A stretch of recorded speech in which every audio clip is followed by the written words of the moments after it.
Assalamualaikum warahmatullahi wabarakatuh. Selamat pagi anak-anak. Apa kabar semuanya? Semoga sehat selalu ya. Alhamdulillah, pada hari ini kita bisa bertemu kembali di mata pelajaran sejarah Indonesia. Nah, anak-anak, pada pertemuan hari ini kita akan mempelajari mengenai materi bukti-bukti pengaruh Islam yang masih ada hingga saat ini.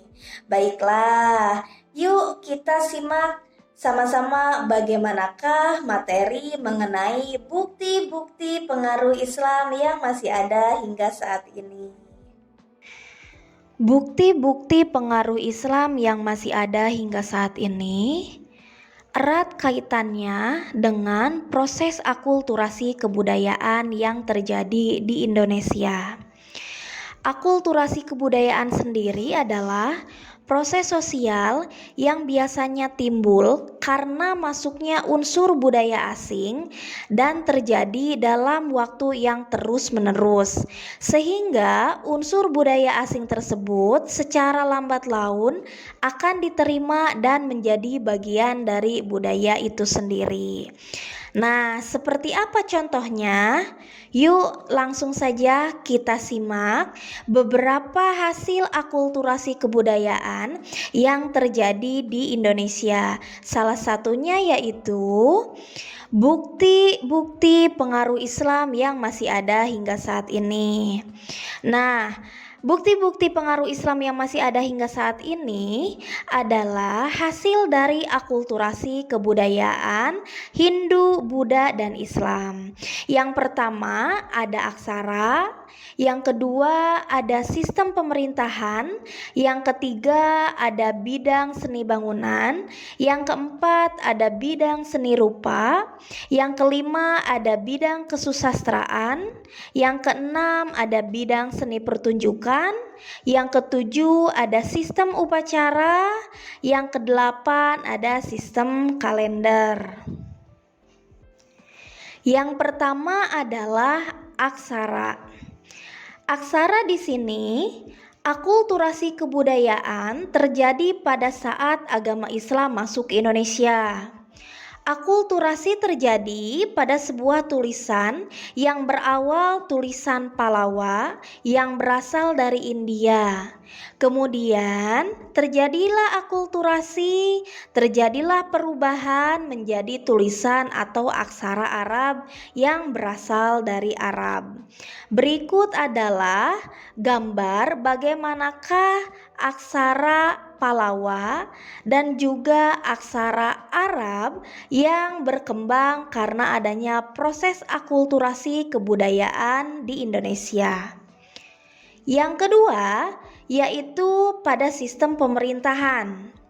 Dalam bidang pemerintahan terjadi proses akulturasi pada masa Islam, gelar raja diganti oleh sultan. Suatu kata dari bahasa Arab yang berarti penguasa kerajaan. Yang ketiga adalah bidang seni bangunan. Bidang seni bangunan di sini terdapat beberapa gambar. Yang pertama adalah gambar punden berundak.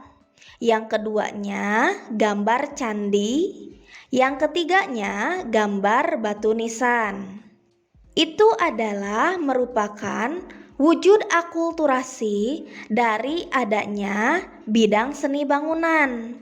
Bahwasanya telah terjadi proses akulturasi kebudayaan dari sebelum masuknya Hindu Buddha, yaitu punden berundak, kemudian berubah menjadi bangunan candi, dan berubah menjadi batu nisan, yaitu bidang seni bangunan yang diperkenalkan oleh kebudayaan Islam. Contoh yang selanjutnya dari akulturasi bidang seni bangunan yaitu wujud akulturasi dari seni bangunan yang tampak terlihat jelas. Hal ini dapat terlihat pada bangunan makam dan masjid. Contohnya Masjid Merah Panjunan Cirebon. Di sini terdapat gapura Hindu pada gerbang masuk masjid. Dan fungsinya adalah masjid ini untuk beribadah orang-orang muslim. Yang selanjutnya, bidang seni rupa. Bidang seni rupa di sini contohnya adalah terdapatnya pahat patung yang merupakan seni rupa yang berasal dari kebudayaan Hindu. Setelah masuknya Islam ke Indonesia, maka terjadi akulturasi, di mana seni rupa mulai berganti dengan kaligrafi, yaitu seni menggambar atau seni rupa pada huruf Arab. Yang selanjutnya adalah upacara. Sistem upacara di sini terjadi akulturasi dalam hal upacara tampak pada upacara contohnya pernikahan, kelahiran, dan kematian. Tata cara yang dipakai memadukan antara upacara pra-Islam, yaitu Hindu-Buddha, dengan Islam, yaitu menggunakan doa-doa yang sesuai dengan isi Al-Quran. Seperti upacara 7 bulanan, upacara proses akikah, kemudian adapun sesajen. Yang selanjutnya adalah kalender, di mana di sini penggunaan kalender merupakan salah satu bentuk akulturasi. Seperti pada Hindu-Buddha dikenal dengan kalender Saka, kemudian diganti menjadi kalender Hijriah. Namun tetap tertulis nama bulan pada kalender Saka. Nah, anak-anak, itulah materi mengenai bukti-bukti pengaruh Islam yang masih ada hingga saat ini. Semoga setelah kalian melihat video materi tersebut akan menambah keilmuan khazanah keislaman kalian mengenai perkembangan Islam yang masih ada hingga saat ini. Terima kasih dan Assalamualaikum warahmatullahi wabarakatuh.